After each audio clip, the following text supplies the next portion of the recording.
вечер, празнично издание на Дневникот на Канал Плюс. Еве дел од настаните.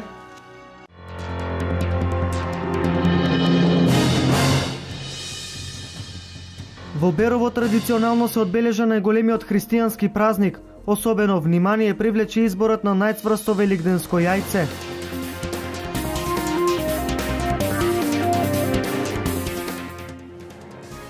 Се одржа традиционална великденска средба на македонците од егејскиот дел на Македонија и свечено беше пуштена во употреба новата чешма.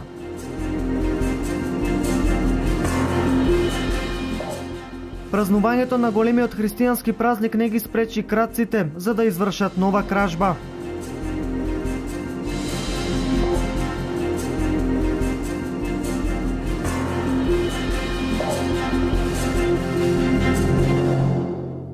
Православните верници денеска го слават вториот ден од Христовото воскресение. Великден е спој на верата и традицијата, а почнува на Велики четврток пред изгреј сонце, кога домаќинките ги бојадисуваат првите црвени великденски јајца. Оваа црковна традиција потекнува од првиот век по Христа. Односно, тоа се практикувало уште во времето на светите апостоли, Христови ученици и нивните наследници. Првите христијани почнале да бојадисуваат јајца и да ги подаруваат на Великден, поздравувајќи се со радосниот поздрав Христос воскресе. На тоа поздравувале вистина воскресе.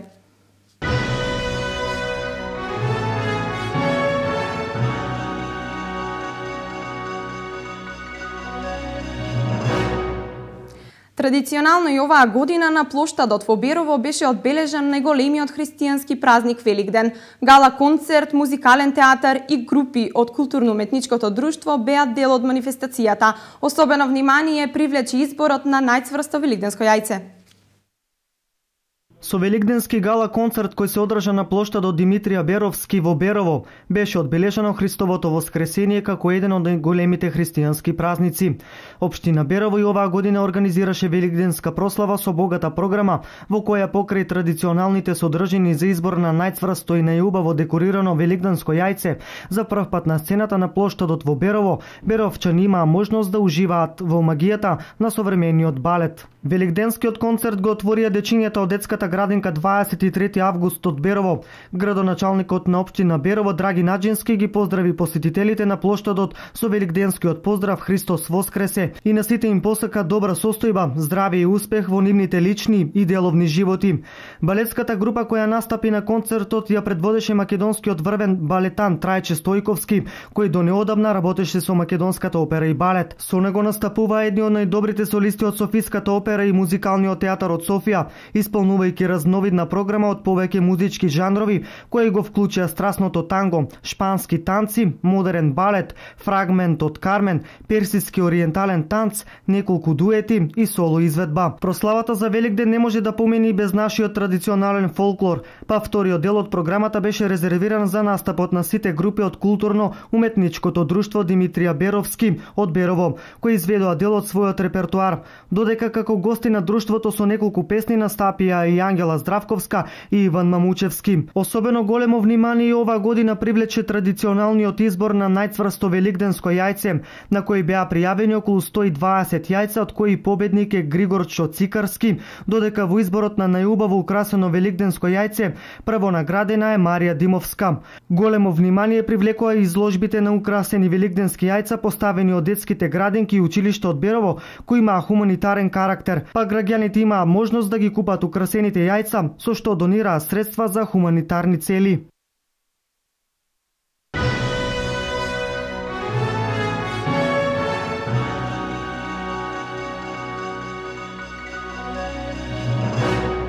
Денес во село Брест се одржа традиционална средба на македонци од егејскиот дел од Македонија. На оваа средба посетеноста беше голема, присутен беше и градоначалникот на општина Штип. Денес, на вториот ден од Великден, се одржа традиционалната великденска средба на македонците од егејскиот дел на Македонија, кои живеат во земјава и странство. Сдруженијето Македонски ЕГЕ од Штип 21 година поред го организира ова среќавање во манастирот Свети Пантелеймон кај селото Брест, Радовишко. Залагањата ќе останат истина малку проширени, бидејќи во овие бурни политички времиња многу е важно македонецот да биде единствен, македонците да се сплотат, да бидат единствени, бидејќи, како што знаеме, мора да зачуваме ова наша горда Македонија. На оваа средба присуствуваше и градоначалникот на општина Штип, примариус магистер Илчо Захариев, која поздрави оваа традиција која се чествува веќе 21 година. Ние мора да порачаме дека нештата во Европа се минуваат. Сите оние неправди кои беа направени према тие луѓе, протерувањето, земањето на имотите, губењето на граѓанските права, мислам дека и во Грција нешто се минуваат. Така да мислам со доаѓањето на новата влада во Грција, мислам дека многу работи ќе се променат. Веќе не е толку строго, полиберално е. Желбата ми е едноставно да се ги остварат своите елементарни права, да се ги вратат своите имоти во егејскиот дел на Македонија, едноставно да можат безбедно да си посетуваат гробовите на своите предци и на некој начин се она што е нивно да им припадне. Мислам дека таа обесправеност која трае повеќе од 70 години, мислам дека конечно ќе биде надмината. Оваа средба создава и враќа спомени, но и праќа јасна порака за македонците чии корени се од Егејска Македонија. Тоа е едно големо значење на нас погонетите кои ги напуштија своите домови од 1945 година до 1949 година. По тој повод во организација на Сдруженијето се организира ова средба, што е од големо значење, затоа зборам големо значење. Од ова средба се испраќаат доста пораки до сите институции во светот за одземање на правото на македонците од Егејска Македонија. Поготово, ние сме оштетени од страна на Грција. И затоа пратиме порака тука преку овие телевизии, преку медиуми, електронски пишани се. Пратиме писмо и до сите Обединети нации, до Советот на Европа, до владата, до сите институции кои се занимаваат со правата на прогонетите од Егејска Македонија. Да ние прогонетите кои сме над 350.000 прогонети, би требало да имаме еден заеднички јазик, заеднички став, едно обединување, да бидеме со иста цел. Кога настапиме тие институции, дека име на прогонетите од Егејска Македонија, а не да има некој раздвојување, на тоа не чини. Али мислам дека веќе на тоа се оди, да има на подобрување за единство на сите прогонети и за цела Македонија. Со песна Јоро се одбележи уште едно среќавање, на кое македонците од Егејскиот дел на Македонија видно потенцираат дека незаборавот ги чува спомените.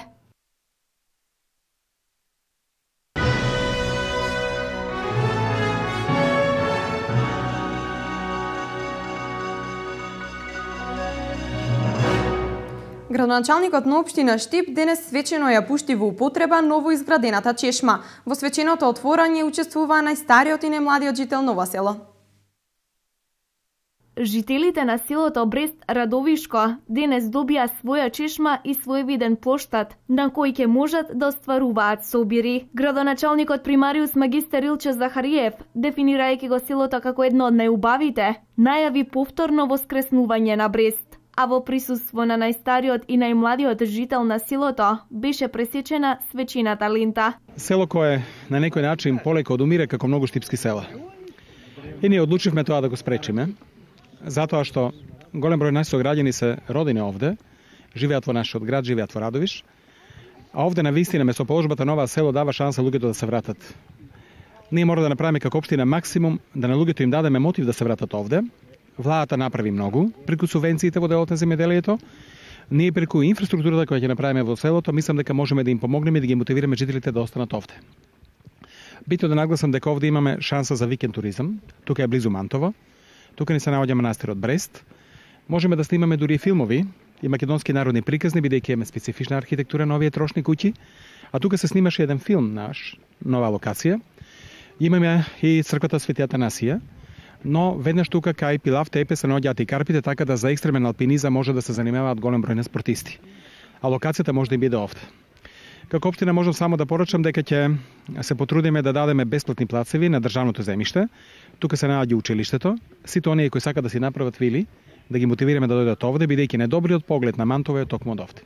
Жителите се задоволни од овој гест на градоначалникот, изразувајќи желба за повторно помасовно посетување на ова село, кој изобилува со природни убавини. Алал да му е на градоначалникот, на собранието, на сите што мислат овакви работи да прават, да ги обновуваат селото. Иселен пред точно 50 години, меѓутоа мене ме влече овде да дојдам јас. Ние 4 години више нон-стоп секоја недела доаѓаме овде организирано. Работиме на манастирот Пантелеймон, работиме на црквата Свети Атанасија. Така да и ова дело што е направено е многу битно за селото. Само ние што доаѓаме у Брест. Туристите кои излезуваат, никој не се е врнал. Нема вода. Водата тешко. Тука жената дека носе горе вода. Тешко. Многу убаво. Кога беше арно, кога беме младички. Тука. Убаво беше. Народ 30 куќи беа. Ама сега нема народ. И сега сите избегаа градо и ние избегааме. Оставиме го така селото. Ветеното остварено. Селото Брест е само една од низата, за кои е недозволив заборав, а тоа се прави преку овозможување на нужните потреби.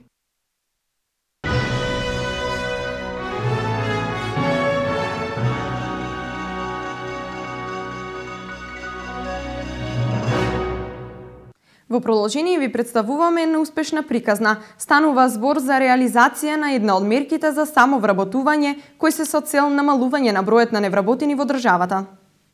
Владините мерки за самовработување со цел намалување на бројот на невработените во државата даваат резултати. Најмногу резултати дава мерката преку која се основаат нови мали предпријатија со самовработување преку грант, велат експертите. Најчесто средствата што ги зема за самовработување ги искористуваат за отворање на собствени бизниси од областа на услужните дејности, од областа на производство на храна, сендвичари. Исто така и имаме самовработувањето со кредитирање, најчесто аплицираат за од земјоделските дејности, значи отварање на бизниси во земјоделието, но тоа е со кредитирањето. Додека со грантовите или неповратните средства се исклучени земјоделците, значи оваа мерка е преднamenата за услужни дејности, за производство. Од мерка за самовработување до успешна бизнис идеја. Станува збор за салон кој е отворен и успешно работи веќе половина година со помош на една од мерките за самовработување и нуди комбинација од медицински и козметички услуги. Значи со мерката самовработување го отворив физиолек, салон за масажи и за физикална терапија.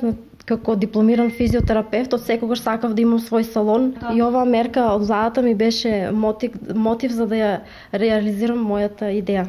Секако, од идеја до реализација потребно е доста време, но за Канал Плюс, собственичката на салонот вели, среќата ги следи храбрите. Мерката се состои од повеќе фази.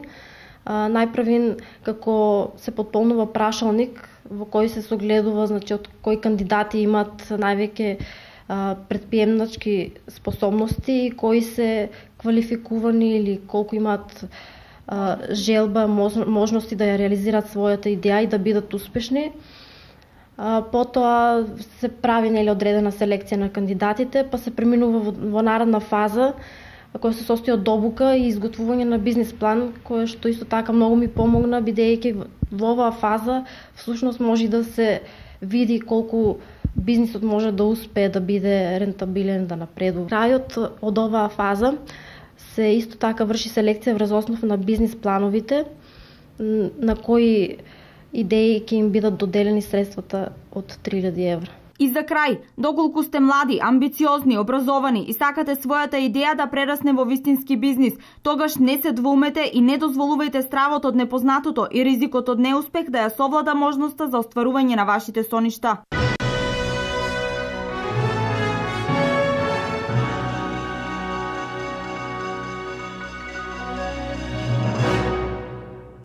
Некогашните културни објекти денес препълни со отпадоци за инјектирање дрога. Ваквиот отпад се поблиску до најмалите жители. Родителите стравуваат за собствените деца. Просторот каде некогаш функционираше поранешното летно кино, црквата Свети Илија и други објекти се само дел од наркоманските дувла, кои представуваат потенцијална опасност за минувачите и најмладите. Шприцеви, игли, шишиња од алкохол, срачи и еден куп ѓубре пред вратите, ваква слика се почесто може да се забележи на местата кои се оставени на забот на времето. Младинскиот клуб во Штип за намалување на ваквите штети има повеќе одредени сервиси, дел од нив се опрема, инектирање, медицински помагала и социјален сервис. Делиме опреме за инектирање на корисниците кои што доаѓаат, за да може да се обслужат на најсигурен и најбезбеден начин за нив и за околината колку што е тоа можно. Намалувањето на штети како поим постои секаде околу нас, значи тоа може да го видиме на сите артикли кои што постојат, како да се заштити од голтање, од капаче на некое шишенце, лекарства и такви работи, така и програмата за намалување штети го имплементира намалувањето на штети со тоа што не го оправдува и не го добро користењето на дроги, туку гледа да ги услужи клиентите кои што инектираат, да им даде стерилен шприц за инектирање за да се заштитат себе си и истиот го враќаат на уништување. Програмата за намалување на штети при Милански клуб Штип веќе работи 10 години и сите тие 10 години во потоплите месеци во годината прави волонтерски акции за собирање и чистење на отфрлен инфективен отпад кој што е користен при инјектирање на дроги. Овој клуб работи веќе 10 години и секоја година во периодот на потоплите месеци, заедно со Центарот за социјални работи и инспекторатите за заштита, имаат теренски акции за собирање и чистење на отфрлен инфектиран отпадок, кој е користен при инфектирање на дроги. Во почетокот тоа беше, бидејќи никој ги немаше чистено тие, да кажеме, како што ни ги нарекуваме шутинг галерии, нели, места кај што луѓето инјектираат дроги. Имаше голема количина на отворен инфективен отпад, но со годините и со акциите кои што ги правиме е намалена количината на отфрлен инфективен отпад, а и преку едукациите кои што ги прави програмата за намалување штети на корисниците кои доаѓаат тука, свеста за отфрлањето на инфективен отпад, за здравјето на самите корисници и здравјето, да се заштити здравјето на околината е многу зголемена, бидејќи во последните неколку излези на акции за чистење на отпад е најдена многу мала количина на истиот отпад. Бројот на зависници е една округла бројка, да може да кажеме, значи секој пат има и нови, има и луѓе кои што се излегуваат од тој магиосен круг и затоа не можем да кажем дека се намалува или се зголемува, но свеста кај популацијата може да кажем дека се зголемува и дека може да кажем помалку и помалку млади лица посегнуваат по користење на дроги кои што се инјектираат. Ако во претходните години се собирало по 50 килограми на ваков отпад, сега е намален дури на 5 килограми месечно, што е најдобро за околината. Граѓаните се жалат, велат дека стравуваат за своите деца, бидејќи секојдневно играат пред ваквите места. Тие многу пати се обиделе да ги избркаат групите, но без успех, истите повторно доаѓале до раните утрински часови. Сепак во просториите на овој клуб самите корисници доаѓаат и имаат креативни работилници за цртање, дружење и следење на едукативна програма.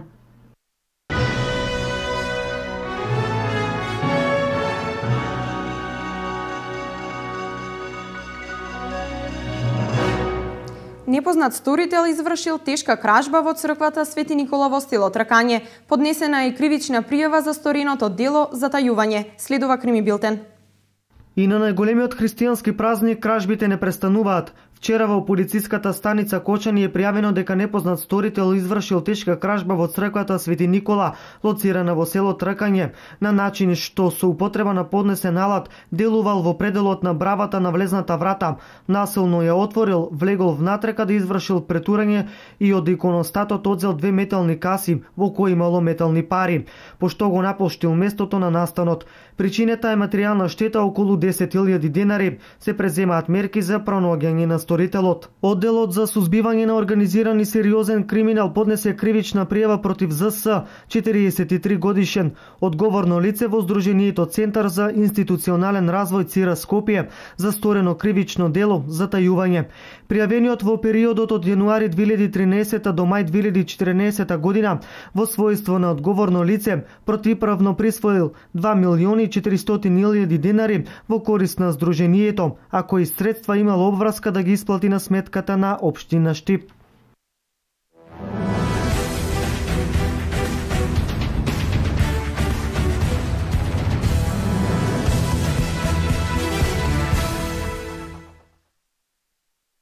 Голем успех на учениците од средното општинско училиште Колен Ехтенин од Штип во голем фудбал. При надпреварите во Лигата на Сојуз на училишен спорт на Македонија, а под покровителство на Агенцијата за млади спорт и Министерството за образование. Полека но сигурно чекорот кон самиот врв и влегува во најдобрите 4 екипи во Македонија.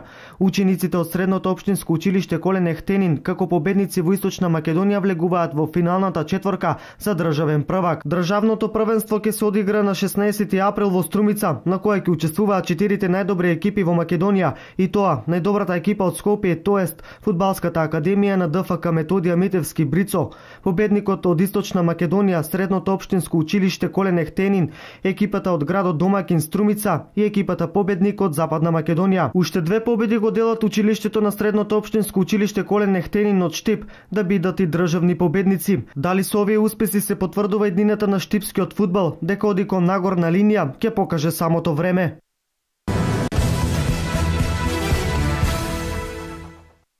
Во рамки на надпреварите од 15-тото коло во третата фудбалска лига Исток, екипата на Осогово од Кочани со обод се врати од жешкиот терен во Делчево. Домашниот тим на Брегалница Голак, иако во поголемиот дел од надпреварот ја имаше иницијативата, сепак не успеа да слави пред своите гледачи на градскиот стадион Гоце Делчев. Во рамки на надпреварите од 15-тото коло, Слога 1934 славеше кај Баби во Штип со 3:1. Поделба на бодовите имаше во Струмица помеѓу екипите на Тиверија и Плачковица во надпревар кој исто така заврши без голови. Сигурна победа забележа лидерот Беласица кој што го совлада Овчеполе на гостински терен со 2:0, додека Работник беше подобар од тимот на Здравје Радово, славеше со 2:1. Во последниот надпревар од 15-тото коло, 14 октомври, загуби од САС од Македонска Каменица со 0:6.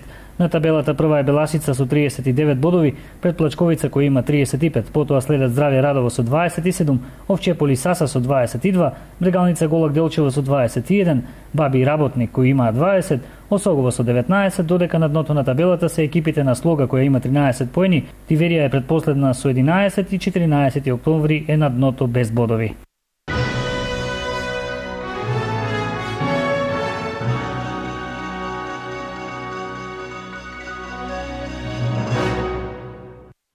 Ова е се што ви подготвивме во празничното издание на Дневникот. Во продолжение проследете временската прогноза. Останете со програмата на Канал Плюс и имајте пријатна празнична вечер.